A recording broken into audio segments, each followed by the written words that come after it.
you're going to make a pass the torch movie, that's great, but man, this is not it.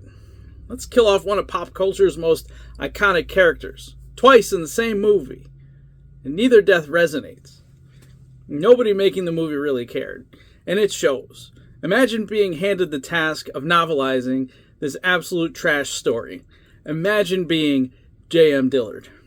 These Star Trek novelizations often add not just deleted scenes, but scenes the filmmakers hadn't even considered.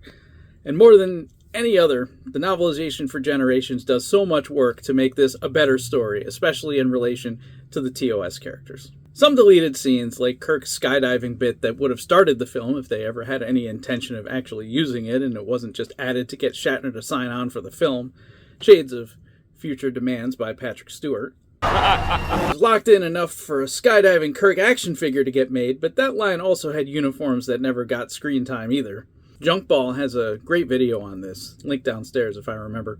So I don't think Playmates had their finger on the pulse of this film, but I'm not here to grind my axe about how bad a movie this is. I want to tell you what an improved experience the book is in comparison. First of all, unlike the film where they only had Shatner, Walter Koenig, and James Doohan, in a book you can cast whoever you want. So the book starts with Kirk, Spock, and McCoy exchanging retirement gifts. And later, after Kirk is lost saving the Enterprise B, Chekhov contacts Sulu and Rand on the Excelsior to let them know what happened. And then there's a hugely important scene with Spock and McCoy processing the loss of their friend. It all works so much better to make Kirk's death actually meaningful to other people.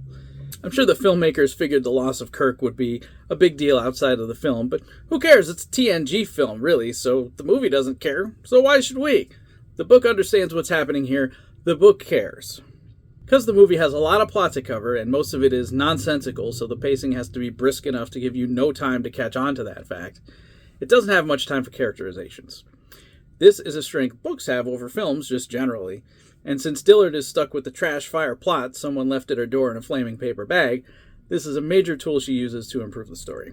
This is true to some extent or another with all the novelizations I've covered for Mike's Book Report, but since this movie is such a mess, more so I think than even Star Trek V, I was impressed with how much J.M. Dillard managed to improve the story overall.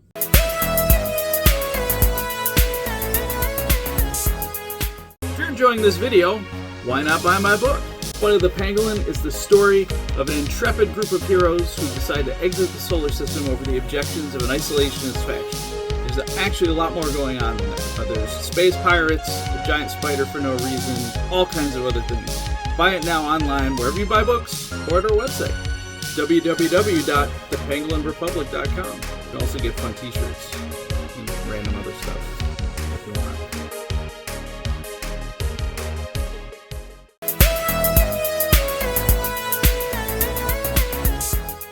Malcolm McDowell, one of cinema's great bad guys, though he's perfectly capable of great good guys too, see his H.G. Wells in Time After Time, it helps that he's playing against another legendary bad guy, David Warner. He does his best with Dr. Soren, but there's just nothing on the page. This book does a lot of work to open him up. Geordi gets a lot of time too.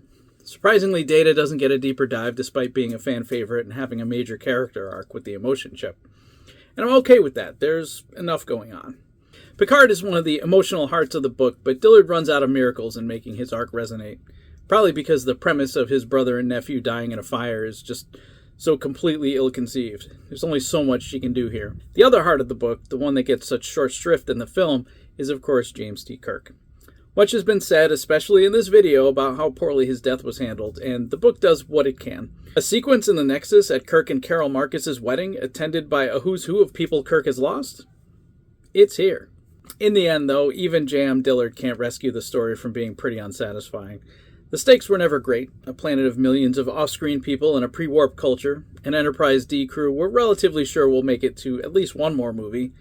And maybe partially because of that, but for a variety of reasons, Kirk's death at the end still isn't very narratively satisfying.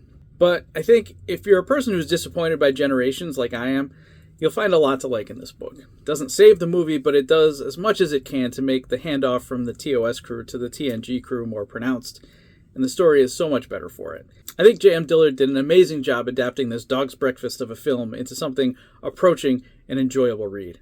So those are my thoughts on Star Trek Generations by J.M. Dillard. Did you enjoy Star Trek Generations, either the book or the movie? Are you one of the 5 people that actually liked Star Trek Generations unequivocally?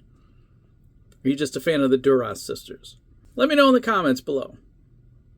Like, subscribe, Patreon, newsletter, all that stuff. Do it. Bye!